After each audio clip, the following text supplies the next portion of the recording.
Knowledge is power. That's going to be very helpful.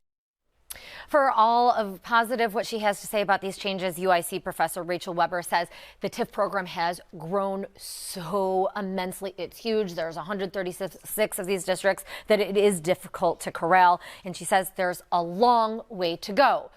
Critics aren't as generous, nor are they as patient. Again, TIF stands for tax increment financing. The Civic Lab's Tom Tresser has a different definition. TIFs stand for taking it from schools. So they're extracting property taxes in a secretive slush fund manner. He calls the mayor's overhaul window dressing, a mere diversion, he says. The only way to reform TIFs, Tresser says, is by eliminating them. TIFs and justice are incompatible.